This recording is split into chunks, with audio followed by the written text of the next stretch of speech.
ایک روز ایسا ہوا کہ اس سکے نے اس سنار کی اہلیہ کے ہاتھ کو پکڑ کر شہوت کے ساتھ دبایا، یہ تو اپنا یہ کام کر کے چلا گیا۔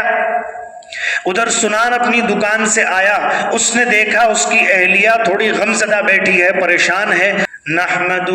ونصلی علی رسولہ الکریم، اما بعد، قال اللہ سبحانہ وتعالی اعوذ باللہ من الشیطان الرجیم، بسم اللہ الرحمن الرحیم، یا ایہا النبی قل لازواجک وبناتک ونساء المؤمنین یدنین علیہن من جلابیبہن، صدق اللہ العظیم۔ ملت اسلامیہ کے غیور فرزندوں، میرے دوستوں، بزرگوں، اللہ تبارک و تعالی نے ہم سب کو ایمان والوں کی فہرست میں شمار کیا ہے، اللہ نے ایمان والا بنایا ہے۔ ایمان والے مردوں اور عورتوں کے اوپر جس طرح سے دیگر دوسرے اعمال کرنے ضروری ہیں، ویسے ہی ایک عمل اپنی نظروں کی حفاظت، اپنی شرمگاہ کی حفاظت کرنا ضروری ہے۔ اس لیے کہ آقا مدنی محمد عربی صلی اللہ علیہ وسلم نے ارشاد فرمایا کہ تم دو چیزوں کی ضمانت دے دو، ایک دونوں جبڑوں کے درمیان یعنی زبان کی، اور دونوں رانوں کے درمیان یعنی شرمگاہ کی حفاظت کی ذمہ داری لے لو، میں تمہارے لیے جنت کی ذمہ داری لیتا ہوں۔ پیارے دوستو، بزرگوں، جنت کوئی آسان جگہ نہیں، جنت کا ملنا آسان نہیں ہے، بلکہ دنیا کے اندر خواہشات نفسانیہ کو چھوڑ کر کے جانا ہوگا، تب جنت ملے گی۔ اس لیے میرے دوستو، بزرگوں، آج کل کے اس بے حیائی کے ماحول میں اور آج کل کے جو بے شرمی کا ماحول چل رہا ہے، اس کے اندر اپنی نظروں کی حفاظت، اپنی عزت کی حفاظت کرنے والا بہت بڑا ولی ہو سکتا ہے۔ میں آپ کو ایک بات بتاتا چلوں کہ ایک سنار سونے کی دکان کرنے والا یہ اپنا ایک واقعہ بیان کرتا ہے کہ ایک مرتبہ ہمارے یہاں 30 سال سے ایک سقا یعنی پانی لانے والا، پہلے پانی جو ہے گھروں میں کنووں سے بھر کر لانے والے ہوتے تھے، تو ایک ساقی ان کے یہاں پانی لے کر آتا تھا۔ اس نے 30 سال کے عرصے میں کبھی بھی اپنی نظر کا جو غلط استعمال نہیں کیا، اس کے گھر کی عزت بھی اور اپنے گھر کی عزت بھی محفوظ رکھتا تھا۔ لیکن ایک روز ایسا ہوا کہ اس سقے نے اس سنار کی اہلیہ کے ہاتھ کو پکڑ کر شہوت کے ساتھ دبایا، یہ تو اپنا یہ کام کر کے چلا گیا۔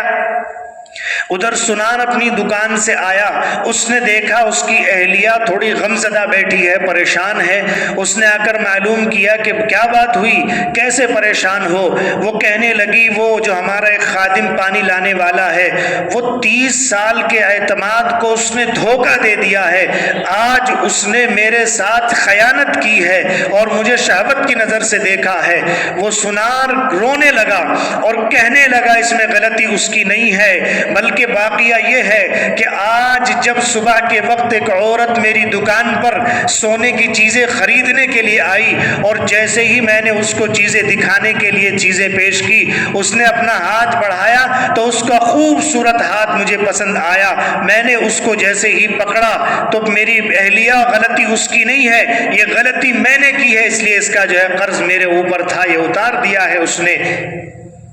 پیارے دوستو، بزرگوں، آج ہم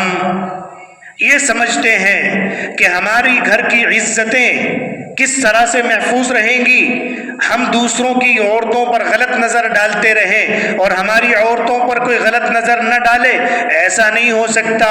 پیارے دوستو، بزرگوں، اس سنار نے کہا کہ میں نے اللہ سے توبہ کر لی ہے اور اللہ سے توبہ کر لی ہے کہ میں آئندہ کسی عورت پر غلط نظر نہیں ڈالوں گا، البتہ میں تجھ سے یہ کہہ رہا ہوں کہ جب کل ساقی پانی لے کر کے آئے، وہ خادم پانی لے کر آئے، تو اس کے عمل کو مجھے ضرور بتانا وہ کیا کہتا ہے۔ اگلے دن جب وہ خدمتگار ان کا پانی لے کر آیا تو اس نے کہا کہ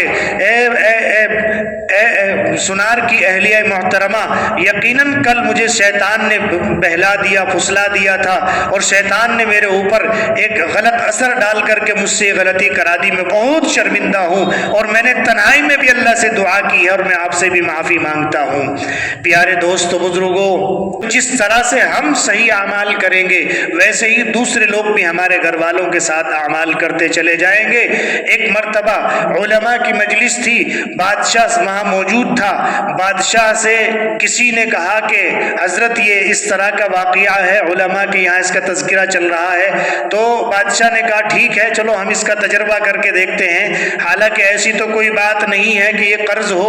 تو بادشاہ نے اس کا تجربہ کیا۔ اس نے کہا اپنی بیٹی سے، بادشاہ کی بیٹی بڑی خوبصورت حسین و جمیل تھی، اس نے کہا تم ایک عام سا اور سادہ سا لباس پہن کر محل سے نکل کر بازار میں چکر لگا کے آؤ۔ یہ شہزادی عام لباس پہن کر محل سے نکلی، شہر میں پہنچی، اور شہر میں ایک دو جگہ پر اپنی ضرورت سے کچھ سامان خرید کر واپس آ رہی تھی۔ جیسے ہی محل کے اندر داخل ہو رہی تھی تو محل کے ایک خادم نے، دروازے کے ایک خادم نے اس کو پکڑا اور اس کو جو ہے اپنے سینے سے لگایا، اس کا بوسہ دیا اور بھاگ گیا۔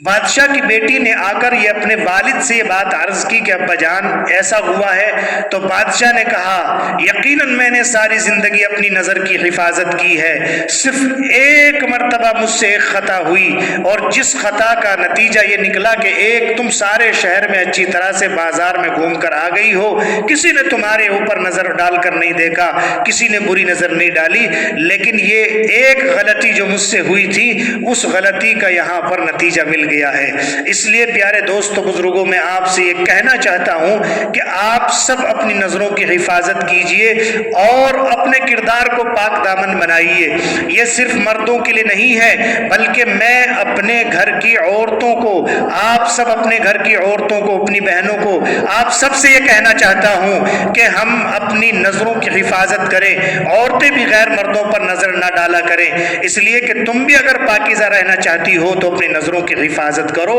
اللہ کے نبی علیہ السلام نے، بلکہ خود قرآن پاک کے اندر اس بات کی ہدایت کی گئی ہے۔ اللہ تعالیٰ نے قرآن پاک کے اندر نبی صلی اللہ علیہ وسلم کو حکم دیا کہ نبی جی آپ اپنے گھر کی عورتوں کو کہیے کہ وہ اپنی اوڑھنیوں کو اپنے سینوں پر ڈال لیا کریں۔ مراد یہ تھی کہ آپ اپنے گھر کی عورتوں کو پردے کے اندر رکھیے تاکہ اس پردگی کے اندر پاکیزگی کا ماحول قائم رہے، عزت محفوظ رہے۔ جنت کا وعدہ فرمایا اللہ کے رسول صلی اللہ علیہ وسلم نے کہ تم اپنی زبان کی اور اپنی شرمگاہ کی حفاظت کی ذمہ داری لے لو، کل قیامت میں تمہارے لیے جنت میں داخل کرانے کی ذمہ داری لیتا ہوں۔ اس لیے پیارے دوستو، بزرگوں، اللہ سے دعا کیجیے اللہ تعالی ہم سب کو ان باتوں پر عمل کی توفیق عطا فرمائے۔ آمین۔ وآخر دعوانا ان الحمد للہ رب العالمین۔